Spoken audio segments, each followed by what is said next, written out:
दोस्तों कोरोना आई पहला, उसके बाद उसके बहुत सारे वेरिएंट आए, डबल वेरिएंट, ट्रिपल वेरिएंट और कई वेरिएंट आए जो बहुत एक तरह से एडवांस होते गए। उसके बाद फिर नई समस्या आई ब्लैक फंगस की, जिसका मृत्यु दर बहुत ज़्यादा है। 100 लोग बीमार होते हैं तो 50 लोगों की डेथ तय है। तो उसके हम कुछ प्रिकॉशन देखते हैं जो कि एम्स डॉक्टरों ने सलाह दी है। उनके अनुसार अगर जो डायबिटीज़ के मरीज हैं उनको अगर स्टेरॉइड दिया जाए और लक्षण दिखें तो उनको इलाज तुरंत किया जाए। ये हमारे 2 डॉक्टर जुड़े हैं जो कि एम्स दिल्ली से हैं, डॉक्टर रणदीप गुलेरिया और डॉक्टर नरेश त्रेहान, जो कि मेदांता बड़ा हॉस्पिटल है उसके चेयरमैन हैं। उनके अनुसार हमें कुछ सलाह दी गई है। जैसे कोरोना वायरस के साथ ही इन दिनों कुछ लोगों में एक और बीमारी का असर देखने को मिल रहा है, वह है ब्लैक फंगस। देश के कई राज्यों में ब्लैक फंगस के केस सामने आए हैं। हालांकि यह संक्रमण शुगर के मरीजों में ज़्यादा देखा जा रहा है।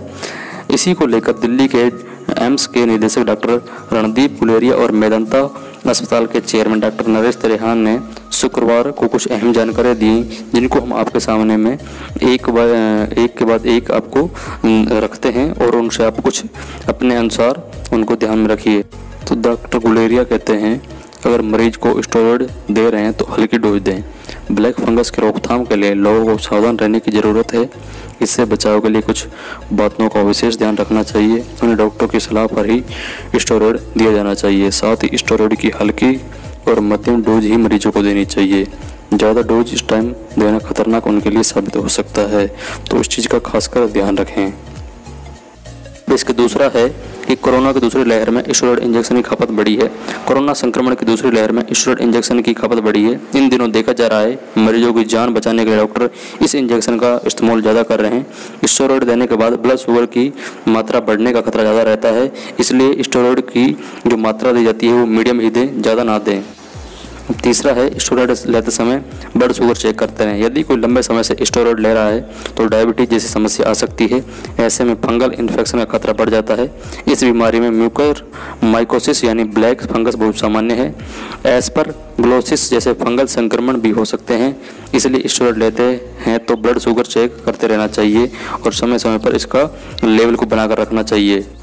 अब नरेश त्रेहान क्या कहते हैं? Doctor Naresh Trehan black fungus के लक्षणों के बारे में मेदांता के चेयरमैन डॉक्टर नरेश त्रेहान ने बताया कि नाक में दर्द, जकड़न, गला पर सूजन, मुंह के अंदर फंगस, पेंच, आंख की पलक में सूजन, आंख में दर्द या रोशनी कम होना, चेहरे के किसी भाग में सूजन है, तो ऐसे में अगर लक्षण आते हैं तो तुरंत मेडिकल ट्रीटमेंट की ज़रूरत पड़ती है।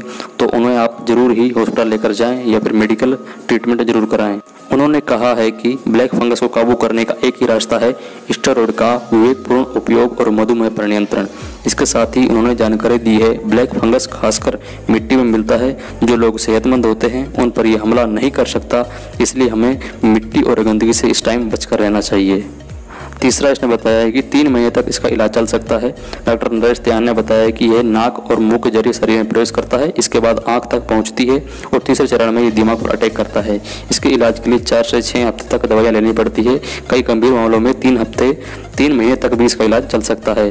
तो हमें इसका पहले से ही ध्यान रखना है, ज़्यादा लंबा इलाज लेना नहीं पड़ेगा अगर हम इसका पहले से ही ध्यान रखेंगे। तो दोस्तों अपने और अपने परिवार का ध्यान अवश्य रखें, और आपको ये वीडियो पसंद आई हो, नॉलेजफुल लगी हो तो प्लीज़ इसे लाइक करें, शेयर करें और चैनल को सब्सक्राइब जरूर करें। धन्यवाद।